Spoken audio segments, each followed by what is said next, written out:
Good day mga ka-iPro. This is Gian, a full-time employee and then at the same time, part-time trader din tayo. Meron tayo yung net profit pa rin simula nung sinimula natin ito na 10.5% kung tayo ay naka-high risk.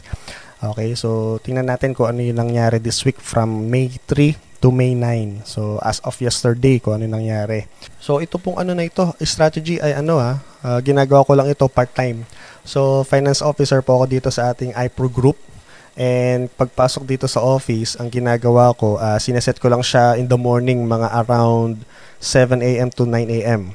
So, yun lang. So, titingnan ko lang itong chart. Okay, kung merong opportunity na ibibigay sa araw na yon, and then kung meron, magpe-pending order lang tayo, buy stop and sell stop, and then that's it. Yan. Wala tayong ginawang trade on Friday dahil meron kasing, meron din news. So for safer approach, din na muna tayo nag-trade niyan. Okay, so kaya pinagpaano muna natin yan. Pero so far, kung papansin natin, may na-trigger kung paano trade dapat na sell stop. Pero hindi na natin tinake yung risk dyan no Friday. Okay, pagdating naman ng Monday, wala tayong trade dito. Okay, ito yung history natin this week. Okay, so overall, meron tayong net loss na 0.10% lang naman. Okay, dito sa account na to. So, kung tayo naka-high risk, at least mga 0.40% ang ating loss dito. Pero since tayo naka-low risk lang, so 0.10%. So, meron tayong total trades nung this week from May 3 to May 9 na 3. Okay, so far 67% naman yung ating winning rate. So, good pa rin naman siya.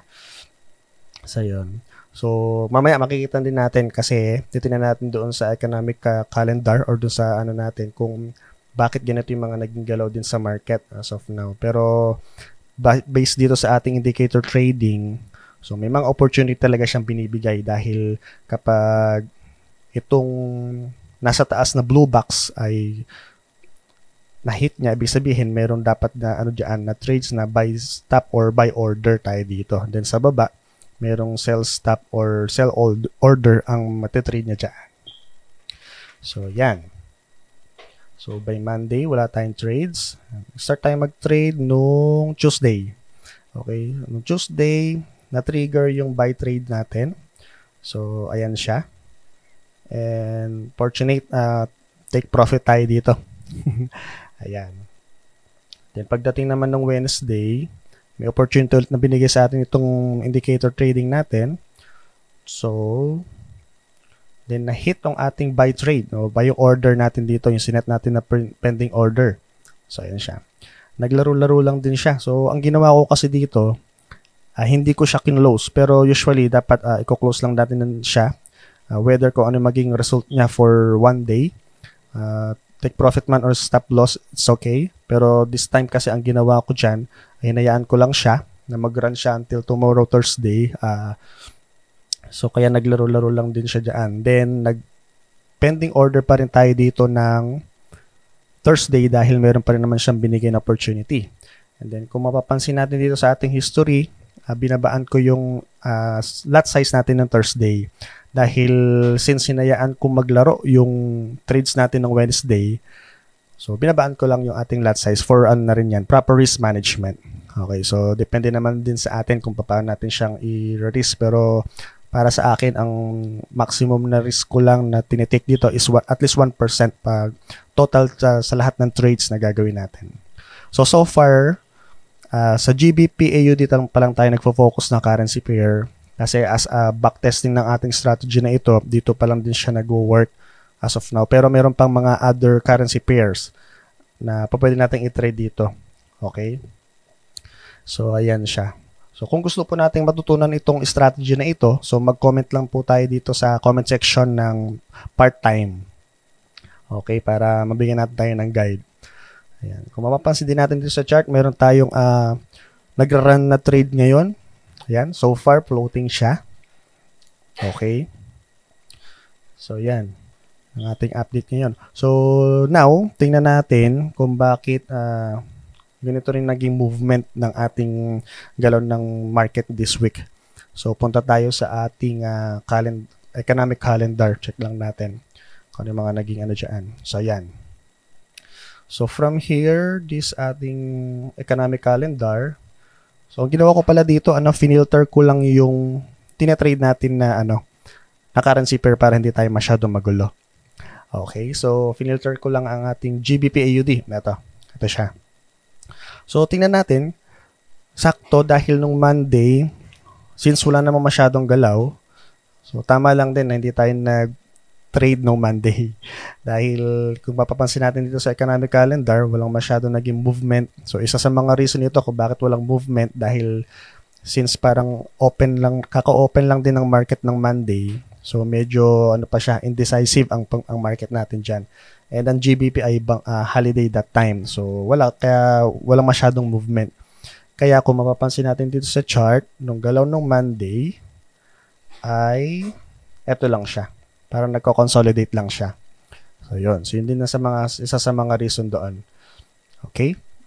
Then, nung Tuesday naman, merong news nung Tuesday pagdating sa AUD.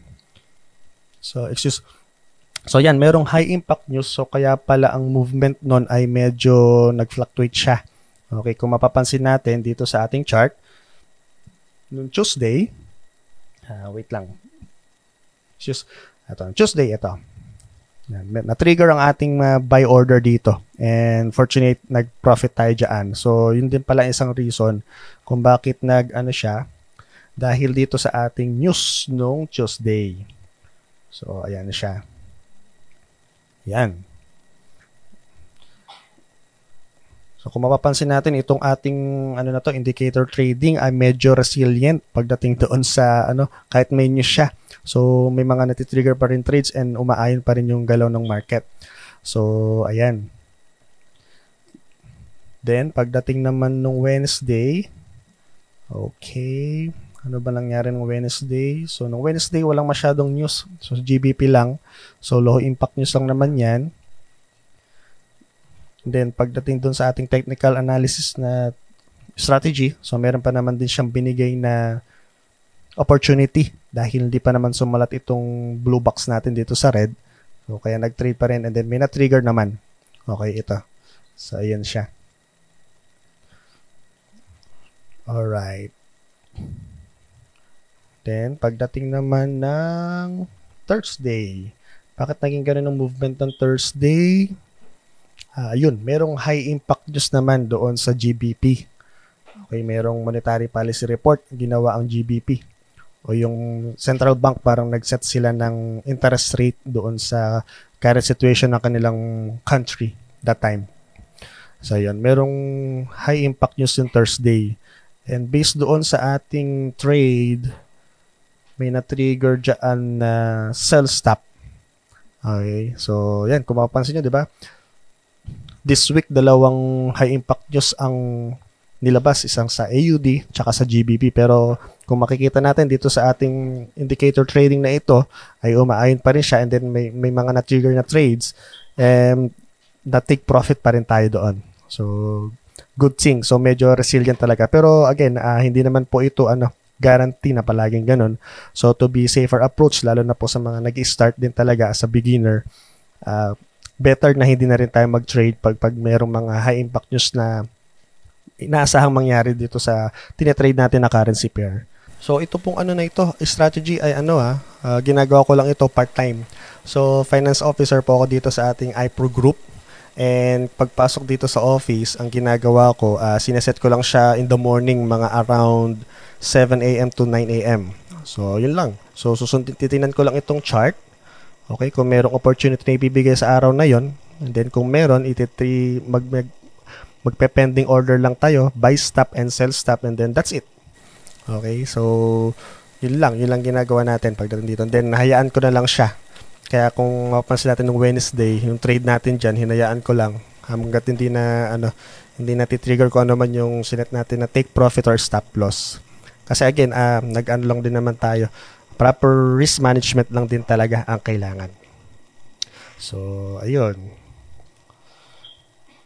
Yan siya. And then, kung gusto po nating matutunan ito, meron tayong mga free webinar every week.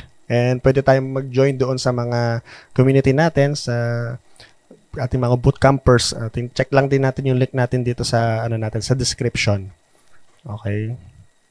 Para matulungan din natin kayo kung paano natin itong ginagawa. Lalo na kung part-time and meron tayong full-time din na job, kagaya ko.